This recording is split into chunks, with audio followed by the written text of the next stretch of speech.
Maoist అగ్రనేత గణపతి లొంగిపోనున్నట్లు తెలుస్తోంది. తెలంగాణ పోలీసులకు గణపతి రాయబారం పంపినట్లుగా తెలుస్తోంది. మావోయిస్టు నేత దేవ్జీ లొంగిపోయిన టైంలోనే గణపతి ఆచూకీ తెలుసుకున్నామన్నారు పోలీసులు. ఇప్పటికే తెలంగాణ పోలీసులకు గణపతి టీం టచ్లోకి వచ్చారని తెలుస్తోంది. 2018 వరకు మావోయిస్టు పార్టీని లీడ్ చేశారు. అనారోగ్య కారణాలతో పార్టీ కేంద్ర కార్యదర్శి పదవిని వదిలిపెట్టారు. నేపాల్, ఫిలిప్పీన్స్ లో మకాం వేసినట్లు ప్రచారం జరుగుతోంది.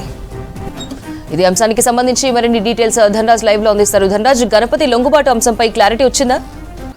మావోయిస్టుకు సంబంధించినటువంటి అగ్రనేత అయినటువంటి గణపతి అలియాస్ ముప్పాల లక్ష్మణరావు లొంగుబాటు వ్యవహారం పైనట్టు తెలంగాణ ప్రభుత్వం అదేవిధంగా కేంద్ర ప్రభుత్వం కూడా చాలా వరకు కీలకమైనటువంటి అడుగులు వేస్తుందని చెప్పొచ్చు. ఎందుకంటే ఇక ఓ వైపున చూసినట్టయితే లొంగుబాట్లకు సంబంధించినటువంటి పర్వం చూసినట్టయితే ఏదైతే దేశంలోనే అత్యంత ప్రభావశీలులైనటువంటి నాయకత్వం వహించినటువంటి తిప్పరి తిరుపతి అలియాస్ దేవ్జీతో పాటుగాను అదేవిధంగా బడే చొక్కారావు, నూనె నరసింహారెడ్డితో పాటుగాను మల్లార్ రాజిరెడ్డి లొంగిపోయినటువంటి క్రమంలోనే ఇక అగ్ర నాయకత్వం వహించినటువంటి గణపతి ఎక్కడ అనే చర్చ కూడా ప్రముఖంగా కొనసాగుతూ ఉంది. ఇక గణపతికి సంబంధించినటువంటి సమాచారం చూసినట్లయితే ఈ నలుగురు ముఖ్యమైనటువంటి అగ్రనేతలు లొంగిపోయినటువంటి క్రమంలోనే ఇక గణపతికి సంబంధించినటువంటి సమాచారం పోలీసు రాడార్లోకి చిక్కిందనేది కూడా చర్చనీయాంశమైంది. ఇలాంటి సిచ్యువేషన్లో చూసినట్టయితే గణపతి చూసినట్టయితే ఇక నేపాల్, ఫిలిప్పీన్స్ వంటి దేశాలలో తలదాచుకున్నట్లుగాను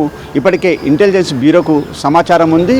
ఇక కాంగ్రెస్ ప్రభుత్వం చూసినట్టయితే చాలా కీలక రోల్ ప్లే చేస్తుందని చెప్పొచ్చు. ఎందుకంటే మొత్తం అగ్రనాయకులను వరుసగా సరెండర్కు సంబంధించినటువంటి పాలసీ వ్యవహారంతో పాటుగాను సీఎం రేవంత్ రెడ్డి, ఇక్కడ ఉన్నటువంటి డీజీపీ శివధర్ రెడ్డి, ఇంటెలిజెన్స్కి సంబంధించినటువంటి విభాగం, దాంతోపాటు ఎస్ఐబి చాలా కీలకమైనటువంటి రోల్ను వాళ్ళు ప్రముఖ పాత్ర వహించారు. ఎందుకంటే వాళ్ళ కీలకమైనటువంటి సమాచారం కావచ్చు, కేంద్ర రాష్ట్ర ప్రభుత్వాలు చూసినట్టయితే చాలా వరకు ఆపరేషన్ ఖగారు చాలా ముంచుకొస్తున్నటువంటి ముప్పని చెప్పొచ్చు. ఎందుకంటే మార్చి 31లోగా ఆపరేషన్ ఖగార్ తోటి దేశంలో ఉన్నటువంటి మావోయిస్టులను అంతం చేయడమే లక్ష్యం దిశ కూడా చాలా దూకుడుగా వ్యవహరిస్తుంది. ఇలాంటి క్రమంలో దేశంలోనే చీఫ్గా ఉన్నటువంటి అగ్రనాయకత్వం వహిస్తున్నటువంటి తిప్పరి తిరుపతి అలియాస్ దేవ్జీ కూడా అతనితో ఉన్నటువంటి నాయకులు నలుగురు లొంగిపోయిన తర్వాతలో కీలక పరిణామం చూసినట్టయితే గణపతి ఎక్కడ అనే చర్చ కొనసాగుతున్నటువంటి క్రమంలో దీనికి సంబంధించి రాష్ట్ర ప్రభుత్వము అదేవిధంగా కేంద్ర ప్రభుత్వంతో కూడా చాలా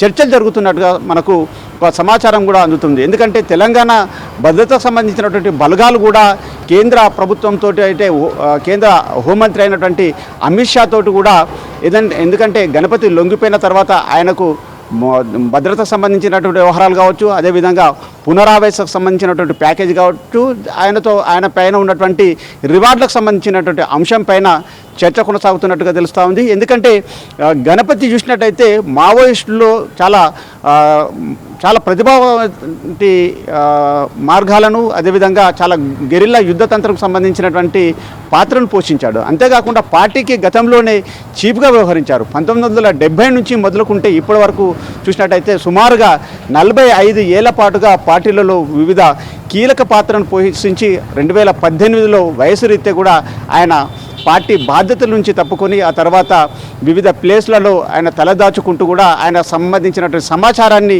ఎక్కడ కూడా చిక్కకుండా అత్యంత అజ్ఞాతవాసంలో గడుపుతున్నట్లుగాను ఇప్పటికే పోలీసు వర్గాలు పేర్కొంటున్నారు. కానీ ఇప్పుడు ఈ నలుగురు నేతలైనటువంటి దేవ్జీ కావచ్చు, మల్లార్ రాజిరెడ్డి, నూనె నరసింహారెడ్డి, బడే చొక్కారావు లొంగిపోయిన తర్వాత ఇక గణపతికి సంబంధించినటువంటి సమాచారం కూంబింగ్ ఆపరేషన్ అంతా కూడా కొనసాగుతుంది. మరోవైపున చూసినట్లయితే గణపతి లొంగిపోయినట్లయితే ఆయనతో పాటుగాను మరో 10ల సంఖ్యలో సుమారుగా 100 మంది దాకా కూడా దేశంలో ఉన్నటువంటి మావోయిస్టులంతా కూడా లొంగిపోనున్నట్లుగాను సమాచారం అందుతుంది. ఈ సమాచారం రాష్ట్ర ప్రభుత్వం కేంద్ర ప్రభుత్వంతో కూడా దాంతో భేటీ అయినట్లుగాను నిన్ననే చూసినట్టయితే కేంద్ర హోంమంత్రి అయినటువంటి అమిత్ షా తోటి తెలంగాణ సీఎం రేవంత్ రెడ్డి, అదేవిధంగా DGP Shivdhar Reddy, SIB chief Sumathi, అదేవిధంగా ఇంటెలిజెన్స్ డీజీ విజయ్ కుమార్ ప్రధానంగా దీనిపైననే భేటీలో ప్రధాన అంశాలపై చర్చ కొనసాగినట్లుగా తెలుస్తూ ఉంది. ఇక గణపతిని తీసుకొచ్చినట్టయితే మావోయిస్టు సంబంధించినటువంటి ఉద్యమం పూర్తిగా తుది దశకు చేరుతున్నట్లుగాను ఇటు కేంద్ర రాష్ట్ర ప్రభుత్వాలు అంచనా వేస్తున్నాయి.